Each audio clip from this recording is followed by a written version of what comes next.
শ্বশুরবাড়ি মধুর হাঁড়ি। আমাদের এলাকায় এই কথার প্রচলন খুবই আছে। কোন কোন জায়গায় আছে আমি জানি না।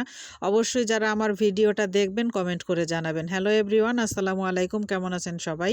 আশা করি সবাই অনেক অনেক ভালো আছেন। আমিও অনেক ভালো আছি আলহামদুলিল্লাহ। তো আজকে আমি পিঠা বানানোর একটা ভিডিও নিয়ে চলে আসলাম।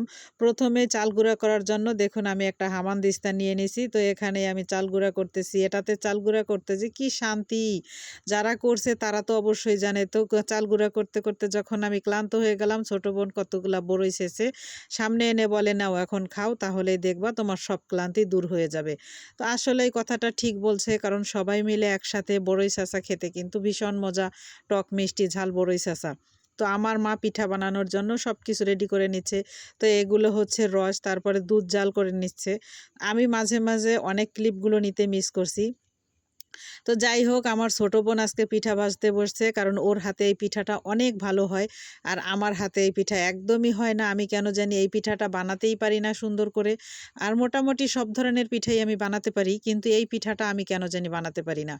আমি জানি না কি সমস্যা হয়, হয়তো আমার এই যে গোলাটা, এতে হয়তো কোনো ত্রুটি থাকে, না হয় চুলার জালে কোনো ত্রুটি থাকে। তো যাই হোক, মানে মোট কথা হচ্ছে আমি এই পিঠাটা সুন্দর করে বানাতে পারি না। কিন্তু আমার ছোট বোন খুব সুন্দর করে বানাতে পারে।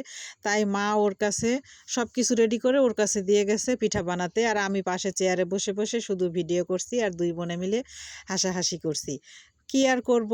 তো আমার যেহেতু এটা কাজ আর ভিডিও করা, তো আমি এখন যেখানেই যাই, মজার কথা এটা যে আমি এখন যেখানেই যাই সেখানেই আমার ক্যামেরাটা অন থাকে। তো আমার মতো এরকম তো অবশ্যই আপনারা সবাই দেখুন। আমার বোনের হাতে পিঠাগুলো কিন্তু অসম্ভব সুন্দর হয়েছে। আমার হাজব্যান্ড গেছে, মানে শীতের মধ্যে আমার মা একটু অসুস্থ ছিল, তারপরেও অন্যান্য পিঠা খাওয়া হয়েছে, কিন্তু এই ভিজানো পিঠাটা বিশেষ করে মানে আমাদের বাড়িতে বসে খাওয়া হয় না। আমি আলাদা পার্সোনালি আমার এখানে বসে বানাইছি, কিন্তু আমার মায়ের কাছে গিয়ে খাওয়া হয়নি। মায়ের মন তো, তো দেখুন কি সুন্দর হয়েছে রসের মধ্যে দুধগুলো দেওয়ার পরে। তো আমার মা এই পাতিল ভরা পিঠাটা আমাকে দিয়ে দিবে, এই জন্য আলাদা করে রেখে এই পিঠাটা ভিজানো শুরু করে দিছে। এই পুরো এক পাতিল পিঠা আমি আসার সময় নিয়ে আসছি বাড়িতে। আমার হাজব্যান্ড খুবই পছন্দ করে এই পিঠাগুলো। তো আনার পরে সে তো মানে যতক্ষণ ছিল কিছুক্ষণ পর পরই সে খেয়েছে এই পিঠাগুলো। আর আমার মা জানে যে তার মেয়ের জামাই পিঠা খুব পছন্দ করে। মার যদিও কষ্ট হয়েছে, তবুও তারপরে কি আর করার। অবশ্য কষ্টটা আমি আর আমার ছোট বোন মিলে একটু মানে দূর করার চেষ্টা করেছি, কারণ চাল গুঁড়াটা আমি করেছি, পিঠাটা আমার বোন বানিয়েছে। তো আপনাদের সাথে তো আর ওইভাবে কোনো রেসিপি শেয়ার করলাম না। কিন্তু পিঠাটা দেখুন কি সুন্দর হয়েছে। এই পাতিলটা আনতে আমার যে কি কষ্ট হয়েছে কি আর বলবো।